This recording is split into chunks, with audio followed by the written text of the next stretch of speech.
So I think everything happening in the last year has really highlighted the fact that multiple streams of income is definitely something that is needed. Now, I thought I'd make this video to give you guys some ideas of ways to make some extra income outside of probably your 9 to 5 or just your normal day job. And I think a lot of these would work for side hustles, which is like, I feel like the word side hustle or the term side hustle is quite cool these days. Like, I've got a side hustle going on. But at the same time, there are some of these that I think also, if you're really into them, you could even just level up and build a whole business out of it. So I'm gonna get straight into the video and share my unique ideas with you guys. If you enjoyed today's video, please remember to hit the like button, as that helps me so much. And also subscribe to see more of my face and more of my content, which is usually around London, life in London, and just tips on getting adjusted to life here.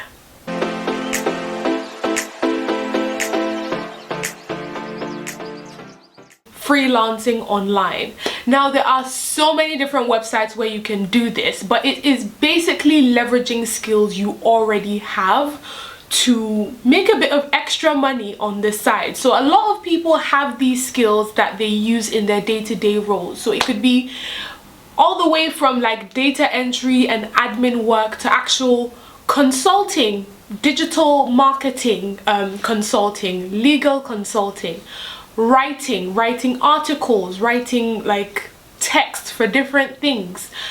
All these kind of things, you can get extra money outside of your day job to do them. So 3 websites where you can do this freelancing are Fiverr, Bark, and Upwork.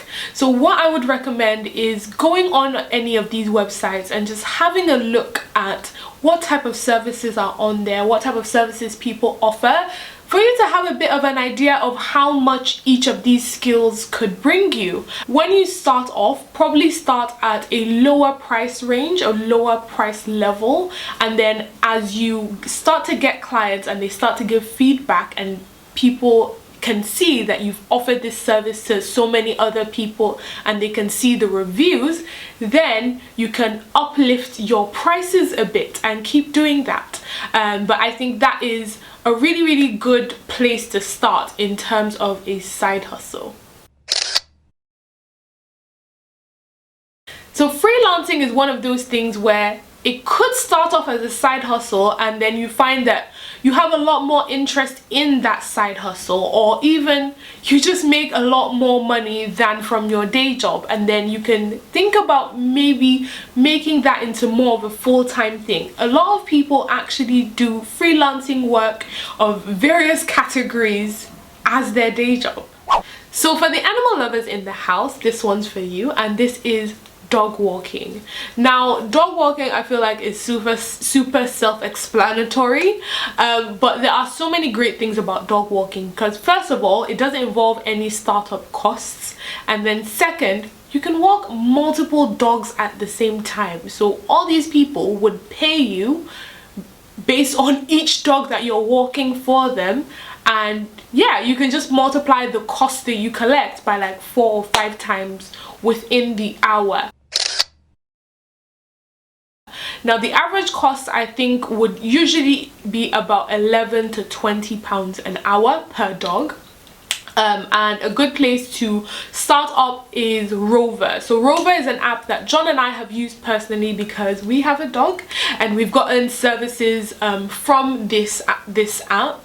But what you do is put up a profile on there and yeah, you can just get started. I think putting up a profile is pretty easy, it's pretty self-explanatory. Put up pictures of yourself because people tend to trust people more if there's a picture on the profile opposed to there being no picture on the profile, and then you can start walking dogs. So if you're able to make anything handmade, Etsy is a fantastic place for you to check out. There's all sorts of things that are being sold and bought on there. It could be like hair bonnets, it could be Ankara jewelry, it could be really any jewelry, it could be art, so many things. But if you're able to make anything handmade, you can sell it on Etsy. So another great one, if you are someone who is able to fix things around the house, you're a really handy person, is doing tasks for people in exchange for payment, which essentially is a service. So there are websites like Airtasker and TaskRabbit where you can do these things. So it could be things like DIY, it could be like gardening, it could be fixing things for people. And a lot of these services actually go for a decent amount of money. So another one that's actually quite unique is teaching kids in China English online.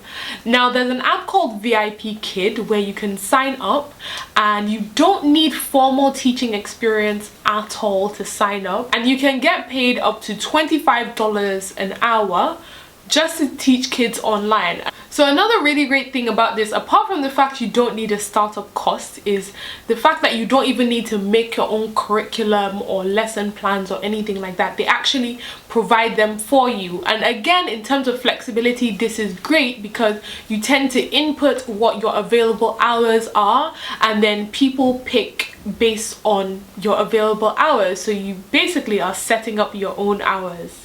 So the two main requirements for this are: one, you need a university degree, and two, you need 1 year's teaching experience. Now, I know I said you don't need formal teaching experience. However, teaching experience that is acceptable is even things like tutoring other people. It could be homeschooling kids, which I think a lot of parents have had the opportunity to do over the past year.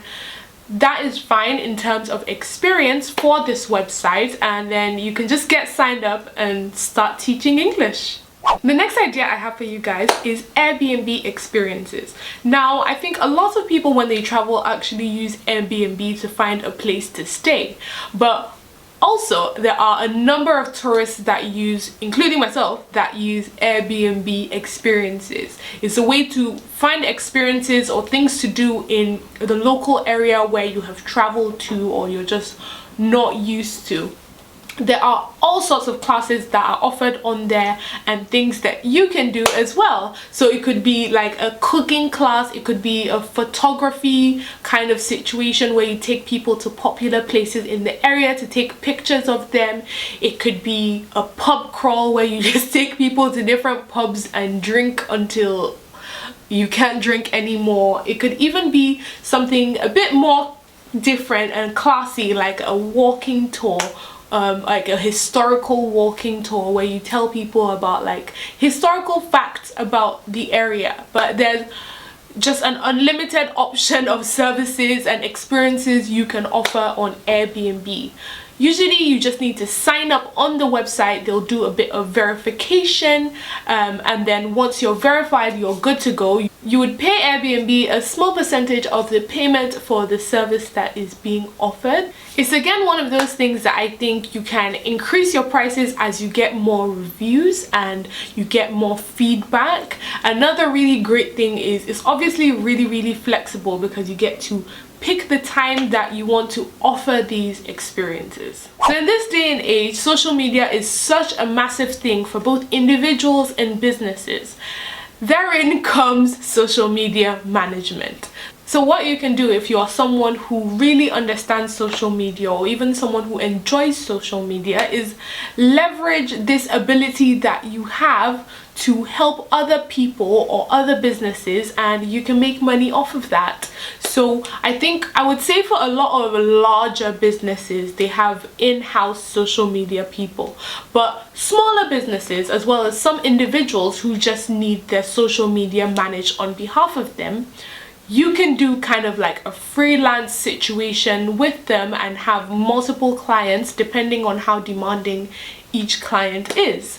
But social media managers make a very decent amount of money. The average social media manager in the UK makes about £34,000 a year according to Glassdoor. So if you're someone who is able to do that, that is definitely something you should look into. To round this all up, the last one is taking part in research. So there are websites where you can actually go, and businesses as well come onto these websites to see what people think about either their products or certain features of their products or apps or services. It could be anything like that, and basically what you're doing is exchanging your opinion and your time for money. What they want is basically feedback, and these companies tend to use this as market research to figure out things that they can improve, or probably things that they can change in general about their products or services.